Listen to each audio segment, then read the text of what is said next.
Brittany Richmond here. I am so excited that you guys are here watching this video and all the things, so let's get into it. I'm gonna tell you a little bit about me. My name is Brittany Richmond. Like I said, I am an award-winning teen mental health speaker. I am a best-selling author and I am an anxiety expert. Very, very exciting. I'm also super awkward talking about myself.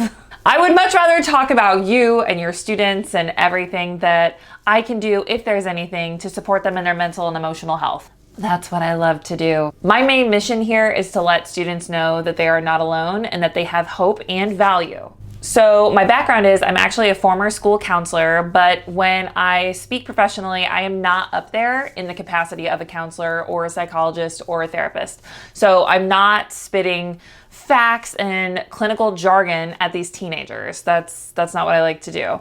What I like to do is showcase my own personal experience as to what it was like to be a high school student, high school leadership student, actually suffering from mental and emotional health struggles like anxiety and depression, and how I clawed my way out of that and now have a world of living with anxiety. So I talk about how it's about suffering from to living with, because I think one of the things teenagers really struggle with is seeing the big picture and how to see how they can get out of the in the moment struggle. And with that, we talk about all these different ways to help teenagers, right? We talk about how to get rid of social media, or how to help them with their educational side, or how can we help with this or this, all these different things. And we teach them coping and how to build resilience and how to do this and this. But here's the thing. We're missing the first piece that connects all of that, and is how we talk about our mental and emotional health. Young people today, and because of them, I have a platform. I'm super grateful for them. But what they really struggle with is how to have that conversation about their mental and emotional health, how to create space and hold space for other people, how to allow people in so they can have those non-intrusive conversations so they can connect with others about their mental and emotional health. So that's what I really specialize in, is how to get that dialogue going and how to show that these conversations can be very simple, not easy, but very simple to do. In fact, there are 3 words that I feel like change the course of the game for a lot of people, including myself, and how it's very simple. And I've actually, when I've done these presentations at schools and conferences, I have had adults in the audience email me weeks later or text me weeks later and say, hey, I have utilized this strategy, this 3-word strategy in my marriage, with my kids, with it, and it completely changed how we communicate. It's so simple. I can't wait to get into it with you. So I believe that high school leadership students are the ones that fall through the cracks. I believe that as a coach, a teacher, a counselor, an educator, a parent, that we need to check in on all students, but there's this one student that seems to be left to their own because they've got this. There's this mentality of this leadership student that is doing just so good. They're excelling. We don't need to worry about them. No need to ask how they're doing. Like, look at all their grades. They're straight A students. They're exec leaders in all of the clubs. They're applying to all these different colleges. They're team leaders in all of their sports. It's a lot. It's a lot of pressure on a young person, but we don't see it that way. As an adult, we see it as they're excelling, they're good, I don't need to check on them, they're awesome. And I'm not calling out teachers or parents or counselors, educators in a negative way, because of course there are people out there that we're like, oh, they're doing great, like they're thriving. Then, we admire that, we encourage that, we love to see it, right? We love to see people doing all the things. But the reality is what is behind all of that may not be what you think it is. Because I believe that perception is reality, and what we choose to put out to the world is what we want people to know about us, and teenagers are exceptionally good at this. You'll see behind me the poster of The Breakfast Club. Okay, it's a big part in my talk because that movie is so relevant to my story. And my story is I was the high school leadership student. I was the model student. I got good grades. I was the team captain of all of my sports teams, and I got along great with my coaches, my teachers, my parents, just everybody. I was in all the clubs. I did even youth group outside of school. I was excelling. I was doing great. That's what I chose to put out to the world.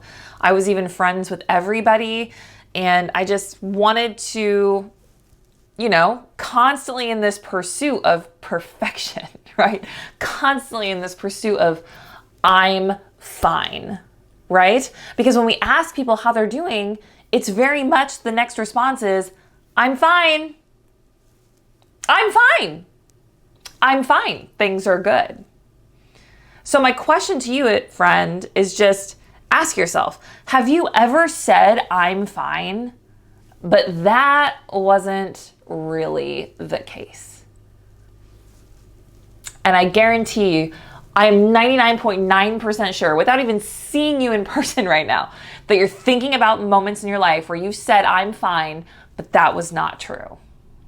That you were saying it for whatever reason, you didn't want people to know that there was a struggle happening. And for the record, not everything is everybody's business. That's not what I'm saying. But when we need someone, we tend not to reach out because we either don't know how, we don't want to be judged, we don't want people to think we're weak, they're not going to understand, so what's the point? Which is exactly why teenagers don't reach out. Mental and emotional health struggles like anxiety seek to do one thing: isolate us. They seek to isolate us. And that's what I talk to these teenagers about. Because in isolation, they thrive. It's in isolation that all of those other narratives and the negative self-talk completely take over, which is all lies. And that's where the fear of failure comes through. If I don't pass this test, I have failed. If I don't get into this college, my life is over. Those sorts of narratives that the leadership student deals with, that all students deal with, but I'm talking about the leadership student. I'm talking about the one that we see and they're like, oh my gosh, great, they're doing fabulous, they're wonderful, totally leaders of their school, super dynamic. Next time, let's ask how they're really feeling. And we don't accept I'm fine. I often talk about this metaphor of how we carry around our book bags as students is a lot like living with our mental health. And what I mean by that is just because somebody carries it well doesn't mean it's not heavy. How do we unpack that? We've got to create space for people to take that pressure off of them. And the more that we talk about how we feel, the less power it has over us, which is what I want those teenagers to know is, yes, you've got this isolation, just mentality, this war with your mind just happening, but let's create space and hold space so you know you're not alone and you can unburden yourself of those feelings. And those 3 words that I do not accept I'm fine for are tell me more. Tell me more. So when a student starts talking to you, and can be applicable to coaches, teachers, parents, anyone, we're not asking directive, closed door questions like, how are you doing? I'm fine. Door closed. We have closed the opportunity. We need to have these non-intrusive conversations where people feel open to share. How are things going with school? Well, they're okay. Tell me more. Well, I was in class today and da-da-da-da-da-da. Tell me more. Just keep going. Get to the root of how they're feeling. Because you may start with a high level view, but with tell me more, you're going to get through to exactly how they're feeling. And you're not only going to be creating space and holding space for them, you're going to be actively listening, which is so important for the young person to know. They want to be heard. They want to talk about their mental and emotional health. They just don't know how. And you're giving them the ability to do that and they don't even know it. But they are going to realize it, which is wild. It's absolutely amazing. And the reason Tell Me More is so powerful, friends, is because it showcases to the teenager that we care more about who they are than what they do. I'm going to say it again. We care more about who they are than what they do. Because so many young people have wrapped their identity, and we're all guilty of it, around what they do, whether it's for work, school, who their friends are. We've wrapped our identity around, I have to do this and I have to achieve it and I have to do this because that's what people expect of me. That's the pressure that they feel, etc., etc., etc. But we need to get to the root of who they are. We need to care more about who they are as a person than what they do in school, than what they do on the court, than what they do at home. We need to care more about who they are as individuals, and creating space with 3 words like tell me more are going to be game changers for your teenagers.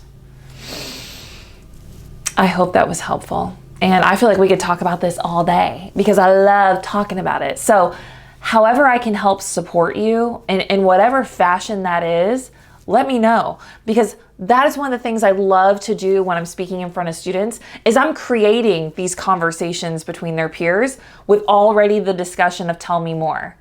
So we start my talks with that activity. I'm getting them talking for like 20 minutes. We're running through different ways to create those non-intrusive conversations.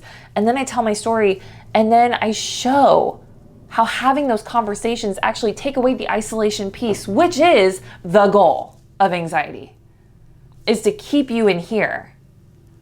And we don't want that. We don't want to be kept in here. The more we talk about how we feel, the less power it has over us. And that's what we want to showcase, is that we are actually in more control than we realize, because anxiety makes you feel out of control, but we actually are in more control than we realize. That's just another lie to keep us isolated. And that is why it's important to get to these teenagers with this information. So, how can I continue to support you? You can find me at BrittanyRichmond.com. My Instagram is @BrittanyRichmond. I'm so excited to be a part of this virtual summit with you. So if you need anything, please reach out. I'm so excited to connect with you and your students on how we can help them tell you more. Talk soon, friends. Bye.